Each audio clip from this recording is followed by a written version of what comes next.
UFC Vegas 107 takes place next weekend, and in this video, I'm going to be giving you my exact predictions for how I think every fight in the card is going to play out. So without further ado, let's get into the picks. Last week, we actually did pretty well. We went 7 of 11 on picks. Shout out to UFC Prediction Tracker for tracking every one of my picks and determining I am the worst picker in the YouTube space. So I'm not going to bore you with a 20-minute pick video. I'm going to keep this breakdown as short and simple as possible. We're going to try to pick based on just not thinking. Maybe this week, if we just don't think, maybe we will actually win. So let's see how that works out. First fight of the card, Rayanne dos Santos takes on Ardelean. Both females are on 2-fight losing streaks, and I actually thought Ardelean won her last fight against Melissa Martinez, but she throws with literally no power. So even if she outstrikes Rayanne dos Santos in this fight, she's not going to win a decision. And even if she takes down Rayanne dos Santos in this fight, they might not even count those minutes towards her for winning. I don't think there's any way Ardelean can possibly win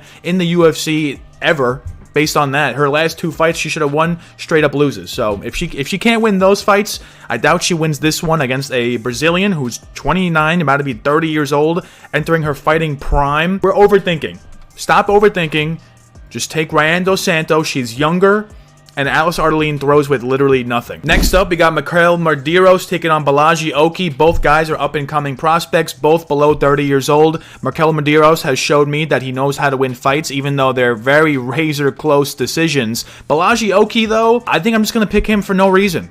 Let's just, because I'm leading Marquel Mederos, okay? He's the plus 160 underdog, and I have no reason for picking him. And then also, if you look at here, Tapology, 67% have picked Mederos, and he's also still the underdog. The betting line has not moved in his favor. I'm just taking Bolaji because I just think he's gonna use his size. He has a 4-inch reach advantage. You know, that could be good. He has takedowns in his back pocket and in a small apex cage. Let's go Bolaji by decision. Next up, we got Jordan Leavitt, the Monkey King, taking on Kurt Holobaugh, and I'm just going to keep this short. We're going to take Jordan Leavitt. He is 9 years younger than Kurt Holobaugh.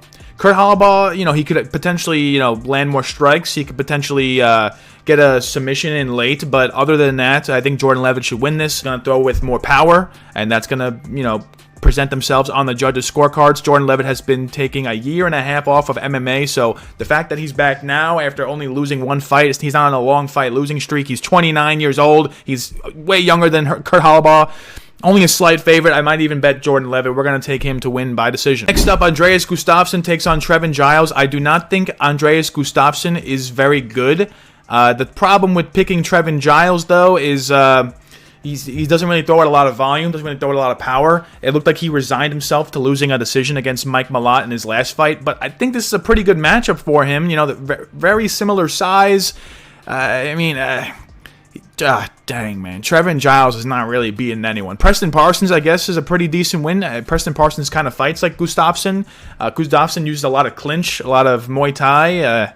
I think, this is one of those where I want to pick the dog, and you know what? I think, Gustafsson has ties to Vikings, all right? He has Vikings in his ancestry. I mean, how can you pick against that? We're going to take Gustafsson to win by round 2 KO. Next up, we got Ketlen Vieira taking on Macy Chiasson, and I think Ketlen Vieira, every one of her split decisions wins. She should have lost. I don't think she's that good. She throws with some volume, but her takedowns are mid, doesn't throw a lot of power. Macy Chiasson, on the other hand, I actually think is a pretty decent prospect for the bantamweight division. Went out there and TKO'd Mayra Buenasilva from a doctor's stoppage with an elbow. I'm going to take Macy Chiasson to win. I think she has more power. I think she has more grappling ability. I think she can even get takedowns if she wanted in this fight. She'll also be the way bigger fighter, 3-inch height advantage, 4-inch reach advantage, and she's an underdog, so why not? We're going to take Macy Chiasson by decision. Next up, we got Allan Nascimento taking on Jafel Filho. Allan Nascimento has not fought in 2.5 years.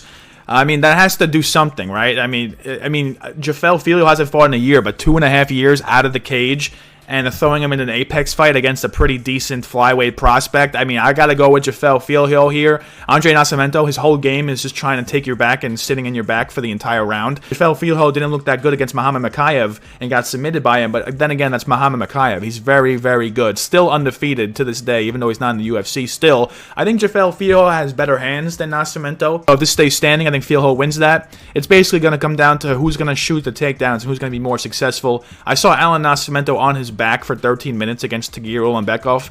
That's kind of all I needed to see for this one. So, it's just such a sheep trap pick. But we're going to go with Jafel Filho by decision. Next up, we got Zach Reese taking on Dusko Todorovic. And they're really scraping the bottom of the barrel to find Zach Reese a win. Dusko Todorovic, very chinny. That's basically what he's known for nowadays. But if you look back at his regional tape, look back a little bit further along his career, he has good ground and pound. He has good takedowns. When a fight gets to the ground, he's very active. Zach Reese is the type to try to fish for submissions off his back. You know, Zach Reese, he's a round 1 KO or bust. If Zach Reese does not KO Dusko in the first round, he's not going to win this fight. So I think Dusko has all the other paths to victory. He is a pretty decent size underdog, and at this point, who cares? All right, I'm the worst predictor in the space. All right, so I'm going to take the long shot dog here just because I want to. We're going to do round 2 KO for Dusko, looking for a ground and pound finish. Oban Elliott takes on Ramiz Brahimaj in the next fight, and Oban Elliott's 5 years younger. His career trajectory is way better than Ramiz Brahimaj. Brahimaj, he is coming off a KO to Mickey Gall, but that's not really saying much. He landed 3 strikes against Demagrimbo in a 15-minute fight, just getting clinched against the cage. I think Oban Elliott can do that exact same game plan. I think Oban Elliott has the better gas tank. I think Ramiz is round 1 KO or bust, so if Ramiz doesn't get the KO in round 1, I think Oban Elliott wins every other way. So we're going to go with Oban Elliott to win by decision. Dustin Jacoby takes on Bruno Lopez next, and I think this is a tremendous step down for Dustin Jacoby. He's been getting fed killer after killer after killer, and he has a pretty okay record against them. Azamat Mirzakhanov survived the decision, didn't get chin there. Kennedy Nzechuku KO'd him. Alonzo Menifield, Dominic Reyes, Vitor Petrino, he KO'd. Whenever he gets a step down, he KOs them. And Bruno Lopez, I'm not sold that he's a good prospect. He's gotten knocked down in almost every fight. Brenson Ribeiro knocked him out.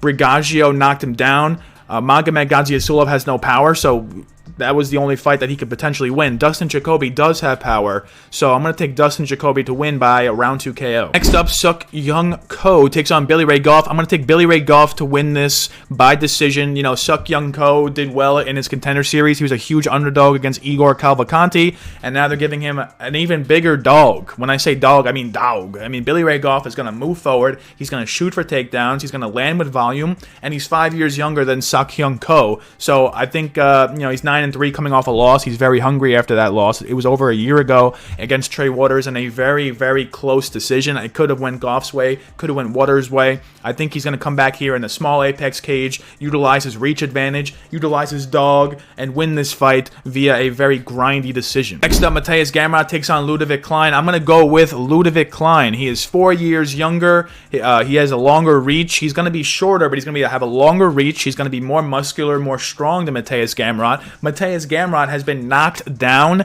in his past 7 straight fights other than one. He's been at least knocked down once. He's never gotten knocked out completely. I think this is the fight where we can see it happen.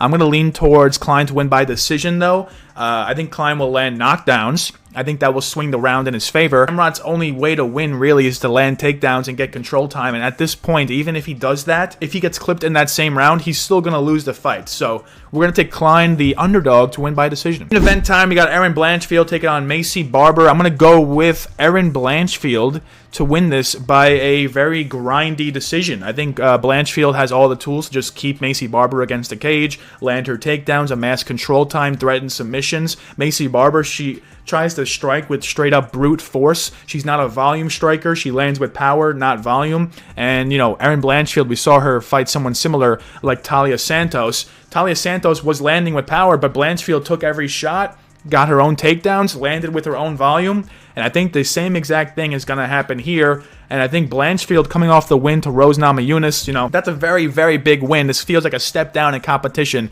Macy Barber is on an epic win streak right now, and she even has a couple finishes lodged in there. But I think Blanchfield, I just think she's going to win. I think she's going to win a clean decision. I think this fight's going to take place on the ground for like 80% of it. And I think Barber's really only path is to try to finish Blanchfield by KO. So for your betting people out there, Barber by KO, that might be worth a sprinkle. But we're taking Erin Blanchfield by decision. Thank you for getting to the end of the video. Make sure you like, comment, subscribe. I'm the worst picker in the space, so let's see how my picks do this week.